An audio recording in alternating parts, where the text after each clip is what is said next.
मेरी बहुत सारी बहनें कपड़े सिलाई करती हैं, अर्निंग भी करती हैं, मगर मसला वहाँ आता है जब वो सारी कमाई दोबारा इन्वेस्टमेंट पर लग जाती है। और हमें लगता है कि हम बहुत सारे कपड़े सिलाई करते हैं, बहुत सा कमा रहे हैं, हमारे पास बहुत ज़्यादा रश है, कस्टमर आ रहे हैं। अच्छा, नतीजा ये निकलता है ना कि मेहनत बहुत ज़्यादा हो जाती है और मुनाफा ना होने के बराबर होता है। तो आज मैं आपको कुछ ऐसी टिप्स बताऊंगी जिससे आपकी इन्वेस्टमेंट कम से कम होगी और काफ़ी हद तक प्रॉफिट भी डबल होगा।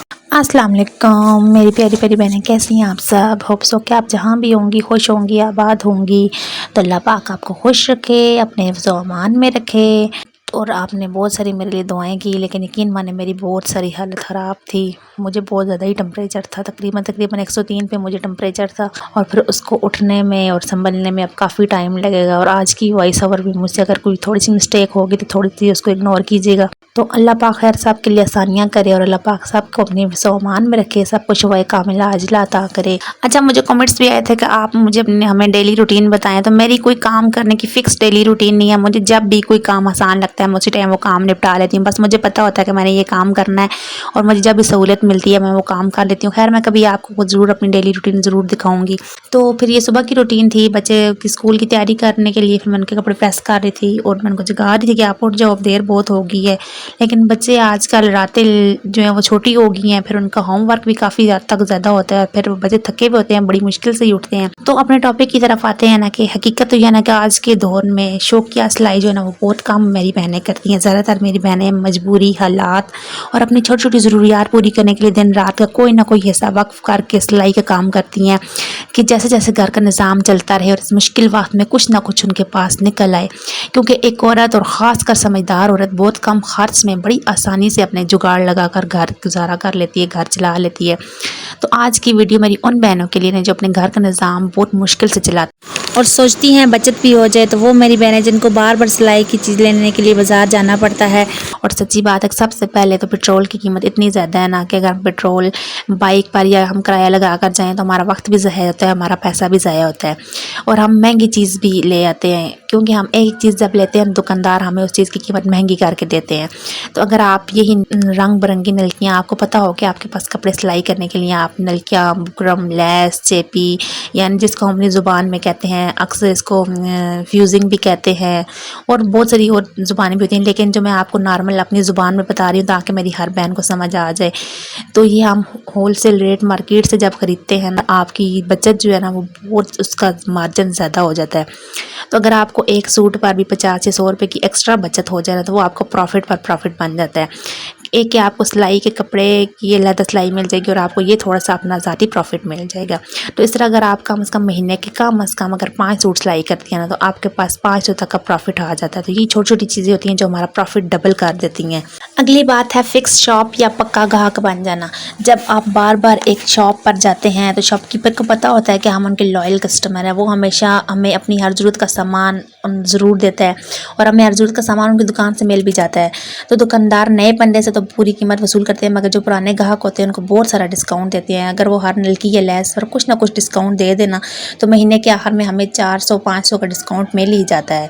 तो दुकानदार को पता होता है कि फ़ैशन क्या है, ट्रेंड में क्या चल रहा है, महंगाई के बारे में खुद बताता है कि मार्केट में आजकल किस चीज़ के रेट हाई हैं, किस चीज़ की क्वालिटी ज़बरदस्त है और उसके रेट कम है।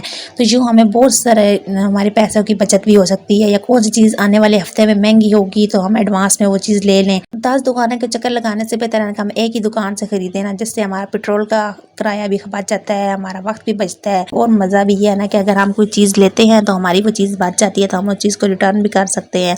उसकी जगह हम चेंज भी करवा कर नई चीज़ भी ले सकते हैं। अगली बात यह है ना कि मेरी बहुत सारी बहनें बच्चियों के कपड़े सिलाई करती हैं, फ्रॉक सिलाई करती हैं। तो कोशिश किया करें ना कि आप पूरी पूरी लैस लेने के बजाय लैस के पीस यूज़ किया करें। पीस जो होते हैं हमें बहुत डिस्काउंट रेट पर मिल जाते हैं। अगर आप शॉपकीपर से बोलें कि हमें छोटी बच्ची के कपड़ों पर लैस लगानी है, पीस दे दें, तो वो पीस काफ़ी हद तक हमें सस्ते मिल जाते हैं और हमें मज़े की बात है कि हर वैरायटी में मिल जाते हैं। तो इससे हमें काफ़ी ज़्यादा मुनाफा भी हो जाता है और कभी कभी तो आप उनके लॉयल कस्टमर हो ना तो वो आपको फ्री में भी पीस दे देते हैं।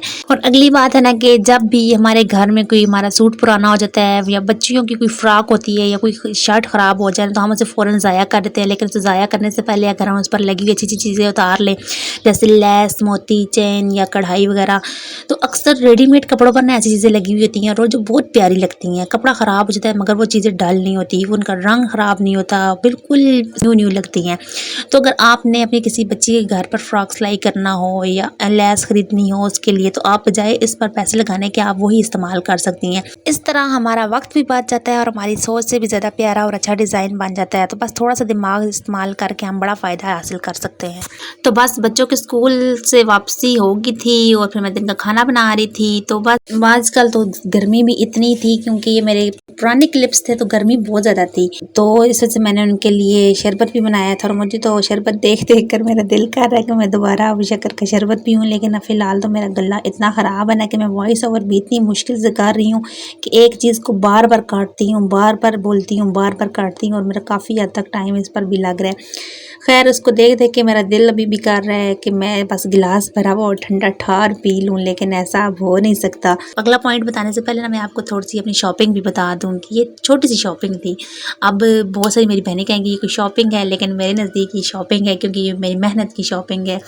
और ये शॉपिंग क्या है देखें, ये मैंने सारी चीज़ें लाई थी, छोटी छोटी अपनी लैस लाई थी अपने कपड़ों के साथ की। और इसमें एक तो लैस थी ना जो कि सितारे वाली लैस थी, लेकिन दूसरी लैस जो थी वो शायद कि छोटी छोटी लैस थी। और ये लैस मैंने फिक्स जो शॉप थी ना उससे लाई थी, ये वाली छोटी लैस। और ये लैस मुझे बिल्कुल उसने फ्री दी थी, 4 गज़ लैस थी। तो ये मज़े होते हैं लॉयल कस्टमर के।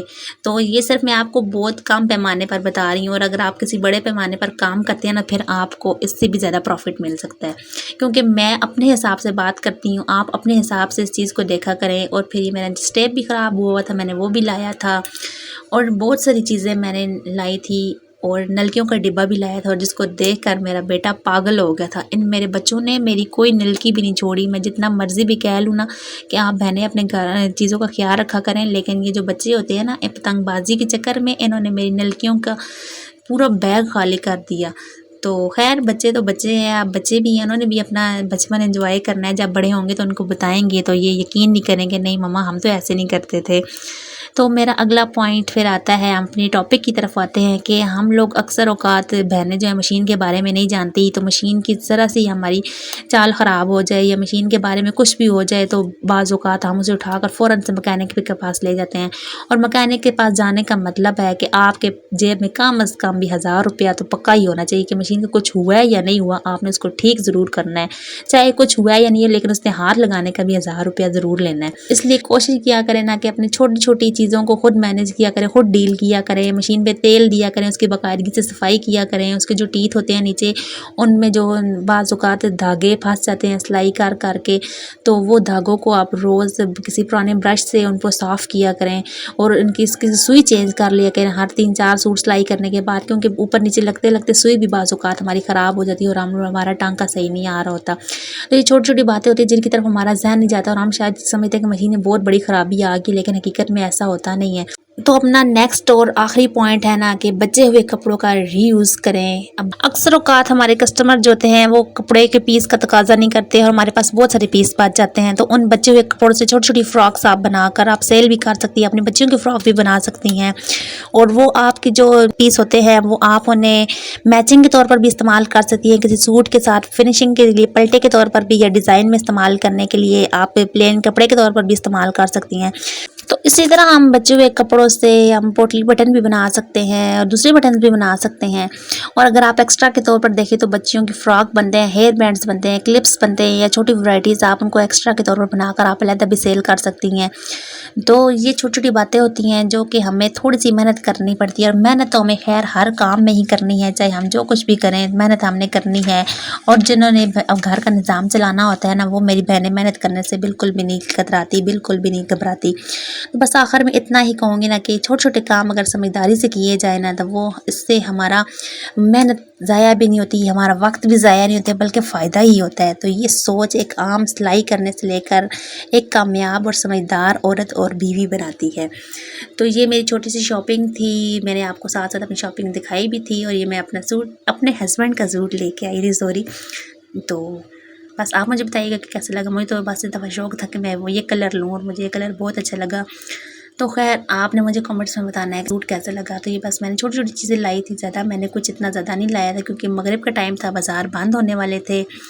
और फिर देखें जो मेरे पास आखिर में जो जमा पूंजी बच गई थी, जो टूटे-फूटे पैसे बच गए थे, मैंने डायरेक्ट आकर मेरे बेटे देख रहे थे, उनका दिल था कि मम्मा हमें दे दें, लेकिन मैंने कहा चलें जी आप आराम करें, अब ईद पे सब कुछ खाएँगे, ये मैं आपको ईद ही दूँगी। बस मैंने इसी बात का दिलासा दे के उनको चुप करके मैंने पैसे अपने गुल्लक में डाल दिए और वो भी इस बात पर खुश हैं कि अब ईद वाले दिन मम्मा गुल्लक खोलेंगी और हमें पैसे देंगी। तो ये थी मेरी आज की छोटी सी कोशिश। मुझे बताइएगा कि आपको कैसी लगी, कौन सा पॉइंट आपको अच्छा लगा। तो मिलते हैं नेक्स्ट व्लॉग में। अपना ख्याल रखिएगा, अपने से जुड़े लोगों का ख्याल रखिएगा और इतना जरूर याद रखिएगा कि जब दुनिया के सब दर बंद हो जाएं लेकिन अल्लाह ताला की रहमत का दरवाजा कभी भी नहीं बंद होता। अल्लाह हाफिज।